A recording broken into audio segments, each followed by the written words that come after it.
Olá, eu sou Luciane Cordeiro dos Santos, aluna do mestrado profissional em Educação Física do Polo UFC. Estou finalizando a disciplina Problemáticas da Educação Física e irei apresentar um mapa conceitual sobre o que foi estudado. O tema central são as problemáticas, os desafios da educação física escolar, e alguns deles, que foi o que estudamos, que eu irei citar, são abandono do trabalho docente, relação entre teoria e prática, aspectos legais da educação física escolar, indisciplina e afastamento dos estudantes, dificuldades relacionadas ao ensino do esporte, questões de gênero na educação física escolar. Em relação ao abandono do trabalho docente, ele se caracteriza através de atuações com práticas tradicionais esportivizadas.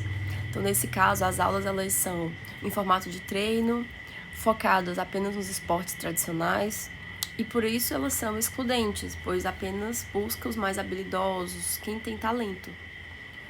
Um segundo tipo de atuação é o desinvestimento pedagógico, que se caracteriza por aulas onde não há planejamento e os alunos escolhem as atividades. Então, o professor simplesmente entrega o material e fica a critério dos alunos o que eles irão fazer. Então, é também conhecido como rola-bola.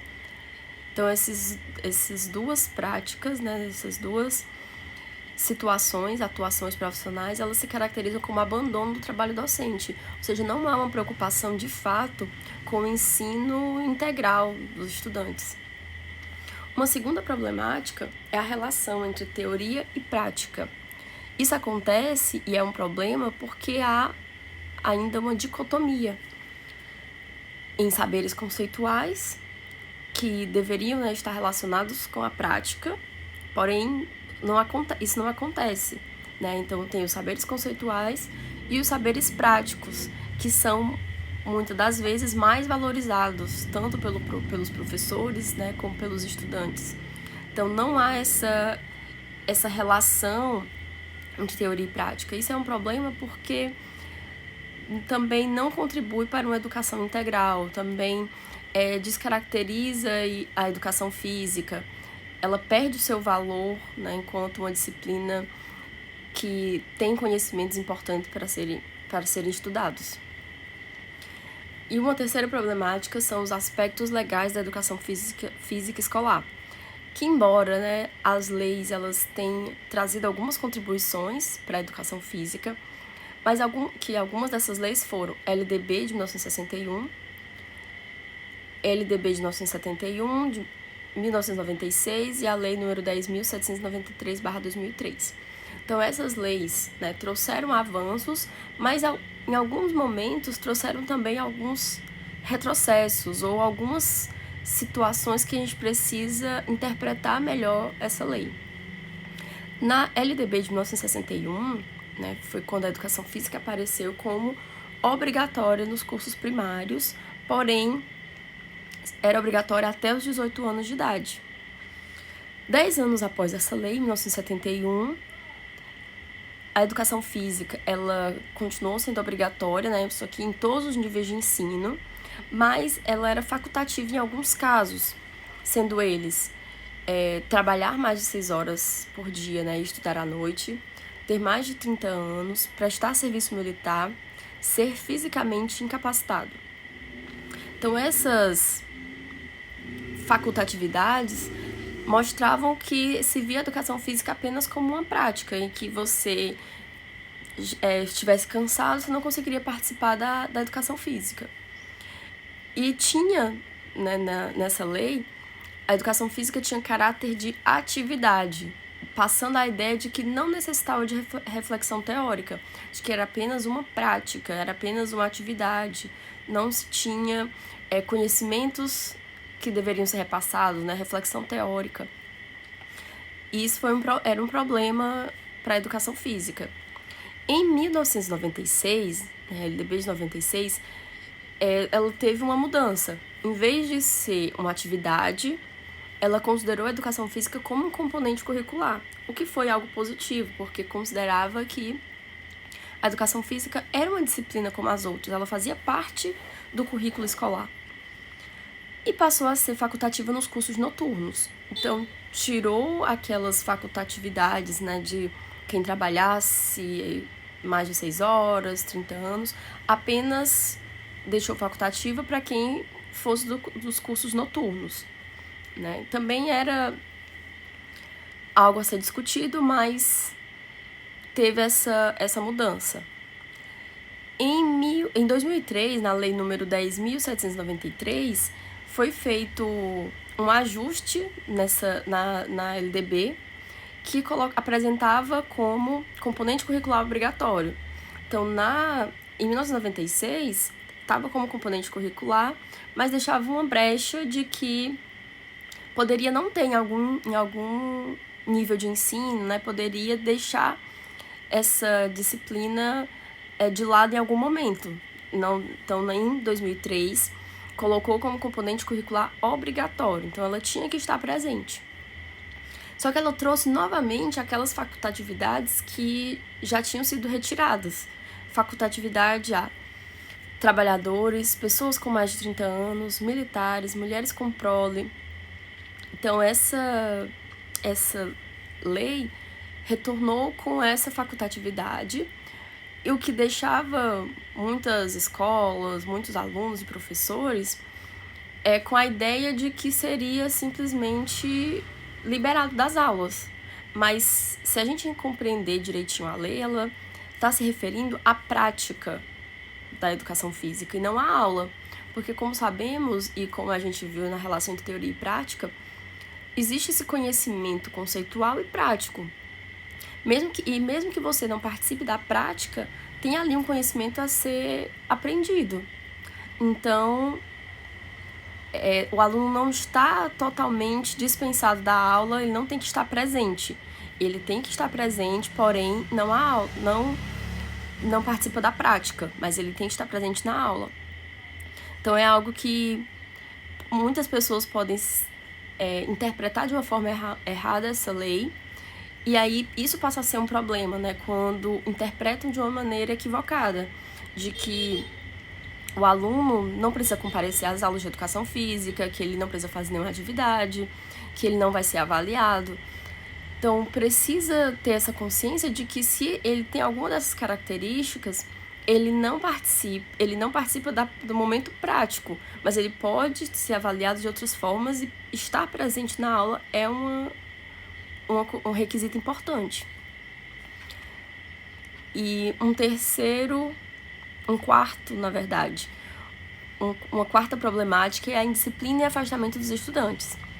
Esse afastamento se dá muitas das vezes, né, pelo que foi estudado nos textos, pela repetição dos conteúdos, visto que muitas das vezes são sempre os mesmos, né, que são os esportes tradicionais, que é o famoso quarteto fantástico, futebol, basquete, vôlei, handball, que tem a ver com aquele abandono do trabalho docente. Então, quando o professor ele não se dedica de fato, né, ao planejamento da aula, ou quando ele simplesmente passa os mesmos esportes sempre, faz com que o aluno se desinteresse e se afaste das aulas, né, por estar sempre vendo os mesmos conteúdos, né, todos os níveis de ensino, ele tem sempre essa repetição. Então, faz com que o aluno não mostre, né, interesse em participar das aulas, e isso faz com que ele vá se afastando. Outro ponto que causa, né, o afastamento é a falta de habilidade. Então, muitos, por não conseguirem realizar um determinado movimento daquela prática, ele se desestimula e não quer mais participar. Ou até mesmo, né, com medo de rirem dele não ser feita alguma piadinha, né, faz com que o aluno, essa falta de habilidade, faça com que o aluno se afaste da aula de educação física. E o fato de, às vezes, não ter habilidade, que é se sentir excluídos, também faz com que o aluno se afaste das aulas. Então, esse sentimento de exclusão faz com que ele não queira participar, seja por ser o último a ser escolhido, ou por não se sentir no padrão, né, um corpo padrão para participar das aulas. Isso faz com que o aluno vá se afastando da aula de educação física. E outra situação que a gente estudou foi a questão da indisciplina, que ela se dá por diversos motivos, né? Aulas desinteressantes também é um dos fatores que faz o aluno não se mostrar tão interessado, e isso causa a indisciplina, né? Faz com que ele não tenha interesse com o que o professor está falando, com que ele não participe. Há também questões familiares, da gestão escolar, então são inúmeros fatores. No texto, quando a gente estudou essa problemática, fala de algumas possíveis soluções, né, através de alguns métodos. O Sport Education, que se trata, né, de aprender o esporte não daquela maneira tradicional, não da forma de repetição, de simplesmente escolher os mais habilidosos, né, mas o Sport Education trabalhando aspectos educacionais, né, na prática esportiva. Outra metodologia, né, a aprendizagem cooperativa, em que há essa cooperação entre todos os participantes, né, faz com que haja esse sentimento de que um precisa do outro. Isso tanto é importante, né, para que eles respeitem mais aos colegas, como também ao professor. E outro método é o modelo de responsabilidade pessoal e social, em que as práticas é colocado como pontos importantes da aprendizagem também de valores.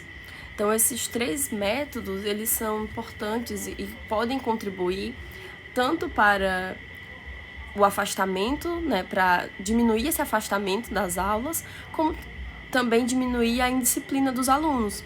Faz com que eles aprendam valores importantes na prática esportiva, nas práticas corporais diversas. Outra problemática, são as dificuldades relacionadas ao ensino do esporte, que é um pouco de algumas das coisas que a gente já viu anteriormente, que muitas das vezes o ensino dos esportes nas aulas de educação física, ela se apresenta ainda como modelo esportivista, que era um modelo que já foi utilizado na educação física há algum tempo atrás, como sendo o único conteúdo realmente o esporte e o treinamento esportivo. Mas na educação física de hoje, a educação física escolar atual, ela não tem mais essa perspectiva e esse caráter de formar atletas. Porém, muitos professores ainda têm esse modelo, né, como um modelo para ser utilizado, em que as aulas elas são voltadas para o treinamento, e isso gera exclusões. Faz com que o aluno não queira participar se ele não tem tanta habilidade, ou simplesmente ele não se sente interessado por aquela metodologia, né? Faz com que isso afaste os estudantes. E esse modelo, ele é um problema porque ele nega o acesso ao conhecimento da cultura corporal. Os esportes, né, eles fazem parte da cultura corporal, porém, a metodologia de treinamento faz com que não seja explorado esse conteúdo de uma forma ampla. Não se trabalha todos os aspectos da cultura corporal, já que é um conteúdo riquíssimo para a educação física.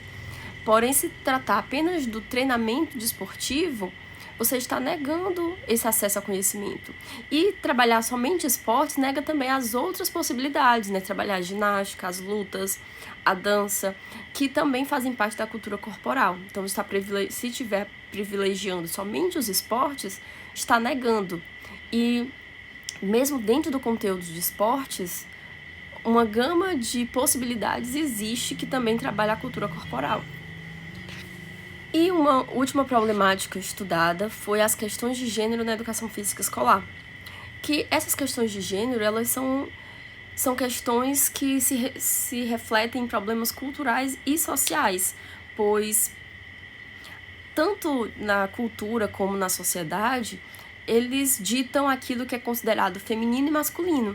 O que deve ser, quais os comportamentos as mulheres devem ter, quais os comportamentos que os homens devem ter, quais as práticas corporais que é definido como feminino, aquilo que é masculino. Então isso desde muito tempo, as pessoas, as crianças, elas já crescem com definições de comportamentos, de atitudes e práticas que são esperadas de uma mulher e aquelas que são esperadas de um homem. Então, são problemas culturais. Porém, a educação física, ela deve promover a reflexão sobre essas temáticas e deve promover a inclusão de meninos e meninas. Então, as aulas mistas, elas contribuem para essa socialização, essa inclusão, respeito às diferenças, e também a educação física ela deve romper com estereótipos. Esses estereótipos de que quais práticas corporais são femininas, quais são masculinas. Então são estereótipos que estão na sociedade, mas que a educação física ela pode contribuir, já que muitas das vezes a gente vê apenas os meninos nas aulas, né, tendo uma participação maior e as meninas se afastando. Mas quando a gente traz as meninas, né, para essa reflexão, e os meninos também, né, de que as práticas podem ser tanto para menino quanto para menina, a gente conseguir estratégias, né, de socializar, de refletir sobre isso, é importante para romper com essas questões. Então, essas foram as problemáticas estudadas durante a disciplina. Essas problemáticas, né, são algumas das problemáticas que a educação física enfrenta, mas não são as únicas. Inclusive, algumas delas, né, já estão, assim, há muito tempo elas já são bem debatidas e alguns avanços, né, já teve em relação a elas. E para finalizar a disciplina, a gente estudou Paulo Freire, né, um dos capítulos, né, do livro de Paulo Freire, que foi a Pedagogia do Oprimido. Paulo Freire, ele chama, né, esses temas geradores, essas problemáticas, de situações limite. Ou seja, são algumas barreiras ou problemas que parecem quase sem solução, parecem que são impossíveis de serem resolvidos, mas a partir dessas situações limites, né, entender que essas situações limite, que essas problemáticas, esses desafios, eles existem, não é simplesmente, eu sei que ele existe, mas a partir dessa situação limite deve ser feito uma compreensão da realidade. Então, juntamente com os indivíduos que fazem parte dessa realidade, eles devem compreender, não simplesmente entender que existe pronto, mas fazer uma compreensão do que é que isso significa, como, a partir dessa compreensão, refletir criticamente, né? Fazer uma reflexão crítica dos sujeitos. Os sujeitos devem refletir sobre isso, e como está ao seu alcance mudar essa realidade, né? Porque a partir dessa compreensão, reflexão, né? Fazer uma avaliação de tudo que está ao seu redor, que é possível a transformação da realidade, que é o que Paulo Freire chama de inédito viável. Então, não é simplesmente uma solução de repente milagrosa para resolver os problemas, mas são estratégias ou ações que são uma tentativa de solucionar aquele problema. Então, a partir da reflexão dos sujeitos, de quem faz parte daquela realidade, é possível pensar em ações e estratégias que possam contribuir para a solução desse problema, né? Então, e é uma questão de uma situação de tentativa e erro, né? Então, vai se tentando ver o que é possível e vai experimentando para que esses problemas eles sejam possíveis de serem resolvidos. Não simplesmente se entregar de que eles existem desde sempre e pronto. Mas se não houver uma ação dos sujeitos, então as coisas vão continuar sempre como elas estão. Então foram essas as problemáticas estudadas, essa reflexão que a gente teve à base e à luz de Paulo Freire, que nos ajudou a fazer essa compreensão das problemáticas que existem. A partir daí, é possível a gente compreender a nossa realidade, ver o que é problema na minha realidade, o que faz eu querer mudar, eu querer transformar a minha realidade, qual é a minha situação limite, né? Aquilo que é uma barreira para mim e que eu preciso intervir. Então, essa disciplina é muito importante para que a gente possa compreender essas problemáticas e que a gente possa, a partir delas, pensar em como a gente vai resolver, como a gente vai buscar soluções para a nossa própria prática escolar. Então, essa foi a apresentação do mapa conceitual sobre os temas estudados.